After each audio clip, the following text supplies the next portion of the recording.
কাতার মধ্যপ্রাচ্যের আরব উপদ্বীপের পূর্ব প্রান্তে অবস্থিত আরেকটি ক্ষুদ্র উপদ্বীপ। এর তিন দিকে আছে পারস্য উপসাগর। দক্ষিণ পশ্চিম প্রান্তে একমাত্র সৌদি আরবের সঙ্গে আছে স্থল সীমান্ত। নিকটবর্তী অন্যান্য দেশগুলি হল বাহরাইন, সংযুক্ত আরব আমিরশাহী ও ইরান। এই ভিডিওতে মধ্যপ্রাচ্যের দেশ কাতার সম্পর্কে জানবেন। একটি জেলে পল্লী থেকে কিভাবে একটি ধনী ও নিরাপদ দেশ হয়ে উঠল, জানবেন সেই কাহিনী। এটি একটি ছোট্ট রাষ্ট্র, আয়তন মাত্র 11,437 বর্গ কিলোমিটার আর জনসংখ্যা কম বেশি 28 লক্ষের কাছাকাছি।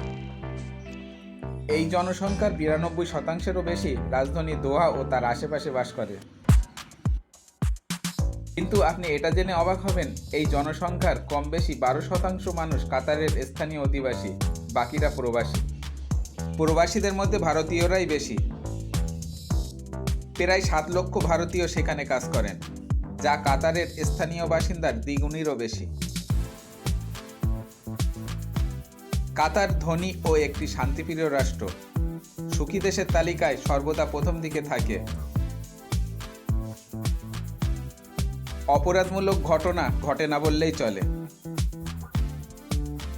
শিক্ষা, স্বাস্থ্য, আবাসন সবকিছু বিনামূল্যে প্রদান করা হয়। জীবনযাপনের মান খুবই উন্নত। এদের সম্পর্কে আরও কিছু ইন্টারেস্টিং বিষয়ে পরে আসছে, তার আগে জেনে নিন কাতার কিভাবে এত ধনী হলো। আগে কিন্তু দেশটি এমন ছিল না। সমুদ্র বেষ্টিত এই দেশটি মরুভূমি জলবায়ুর অন্তর্ভুক্ত। গ্রীষ্মকালে এখানে প্রচণ্ড গরম পড়ে,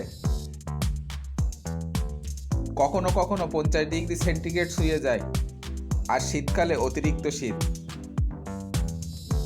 খুবই দরিদ্র এই দেশটির জনসংখ্যা 1800 শতকের শেষ দিকে কম বেশি 10,000 ছিল।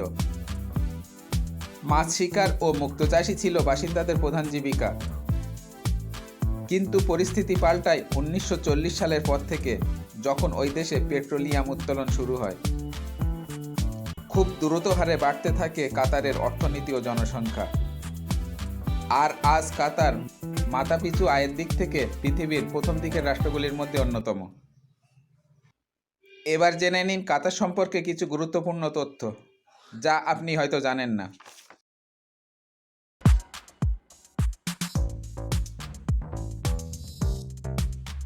1971 সালের 1 সেপ্টেম্বর এই দেশ ইংরেজদের কাছ থেকে স্বাধীনতা লাভ করে।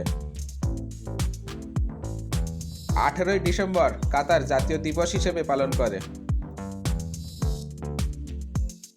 এ দেশের মানুষদের কোনো ইনকাম ট্যাক্স দিতে হয় না, অন্যান্য ট্যাক্সও যথেষ্ট সামান্য।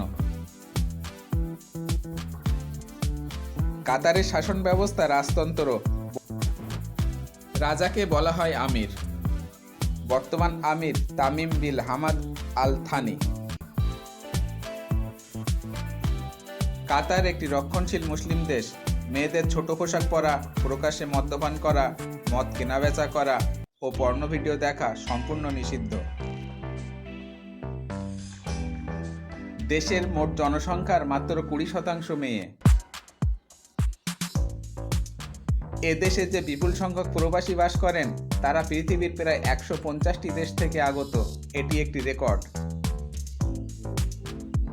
এদেশের সরকারি ভাষা আরবি। 2010 সাল থেকে 12 সাল পর্যন্ত মাথাপিছু আয়ের দিক থেকে পৃথিবীর সবথেকে ধনী দেশ ছিল এটি।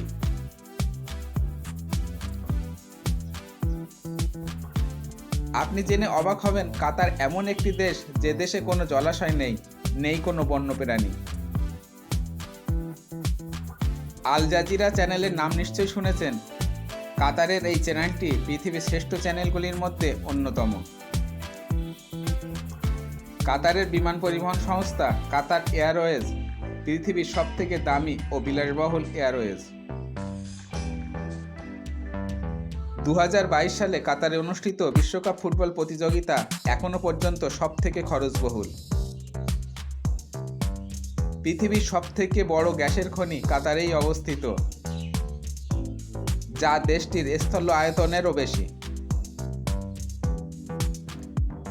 কাতারের রাজধানীতে অবস্থিত দোহা আন্তর্জাতিক বিমানবন্দর পৃথিবীর মধ্যে তৃতীয় বৃহত্তম।